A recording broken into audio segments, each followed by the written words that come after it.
The largest battery ever is under our feet, subsurface storage of renewable energy.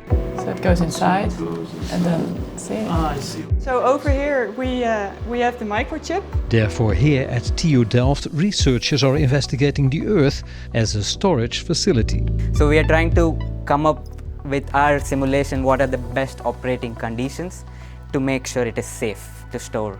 Welcome to the ADMIRE research program.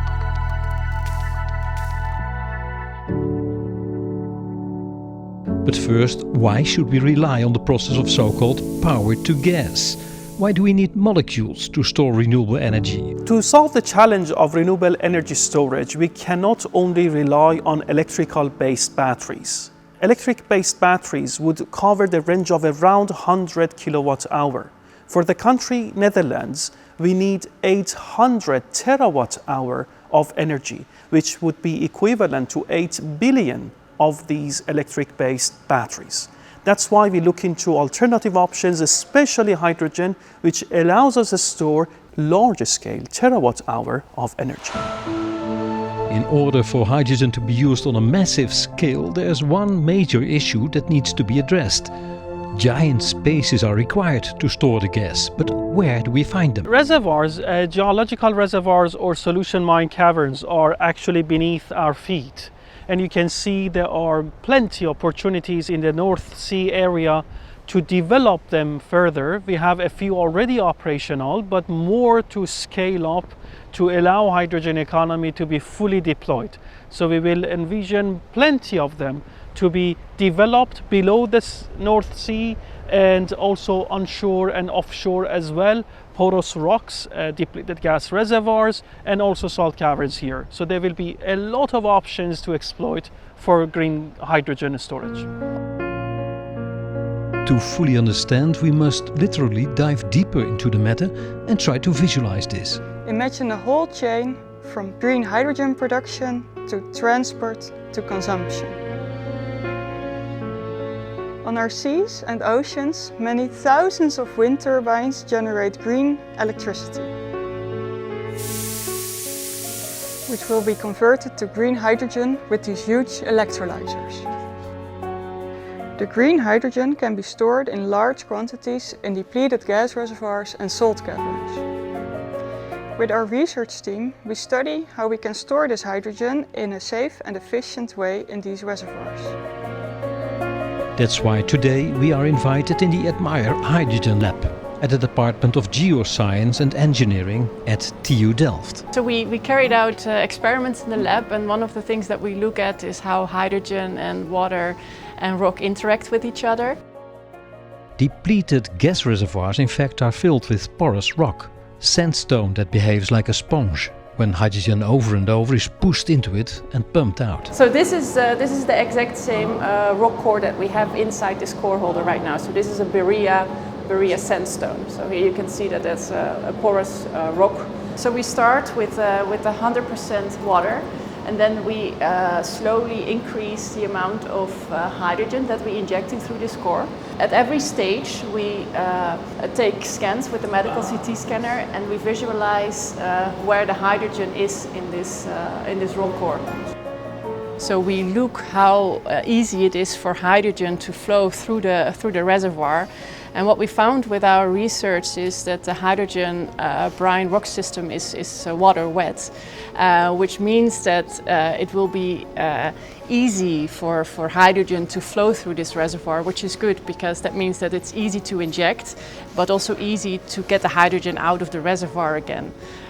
So that's what we need, of course, because when you store the hydrogen, you also want to be able to get it out of the reservoir. Salt caverns are large empty spaces with a layer of thick brine on the bottom. The shield can be strong as a tank, but are we sure? The thing is, we are dealing with underground fractures, so it's not like only one fracture here. We have a massive number of fractures. So let's say I would expect you may face 1,000 fractures sometimes.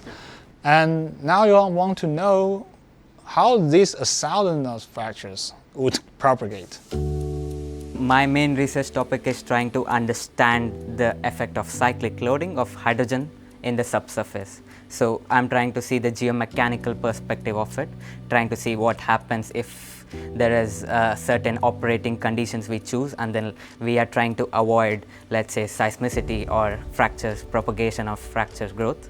So basically to understand, or let's say to do a safety analysis of the hydrogen storage in simulation. I'm doing a microfluidic experiment. We have a microchip in here under the microscope, and what we do is that we inject hydrogen in there to look how the hydrogen will behave in such a chip. So at this moment the channels are filled mostly with water, that is what you can see over here, but then there's also hydrogen in the chip at the moment, and that's what you can see with the darker lines. So when we would do an experiment, we would see this all moving, and then we could analyze the behavior of the hydrogen in combination with the water. So when we would inject hydrogen in a reservoir, we would sometimes inject it into a porous rock. And inside that porous rock, there are many, many small channels. And those channels are actually in the range of the channels that we have inside our microchip.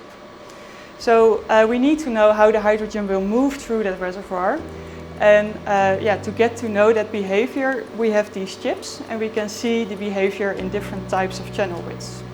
The challenge is to store the hydrogen in a safe way and to keep the gas as pure as possible. We did some simulation, and very fortunately we found that even with this injection and production cyclicity effect of hydrogen injection, we found that even we are doing a lot of cyclicity operations here, the amount of trapment of hydrogen is very, very little. So it's a promising result that shows, okay, there are not a lot of trapment happening there.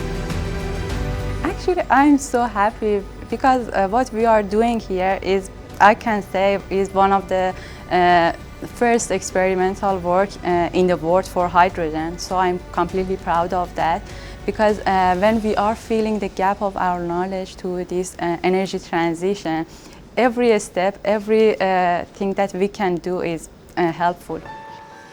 ADMIRE is a science lab for the safest, largest and most efficient battery for renewable energy. The ADMIRE project is primarily funded by the Dutch National Science Foundation under VD scheme, and also we have industrial partners Chevron, Shell and Schlumberger to utilize our science and deploy the science in the society. Will science deliver in time on the energy transition, which is so urgently needed? If we prioritize science, research and education in universities to deliver energy transition in time, we will certainly make it. Seeing the reality, seeing the new generation, enthusiasm, energy that they bring, and the will that they want to prioritize this move, and the concerns they have about the climate and energy transition, I'm quite certain that we will deliver the science in time.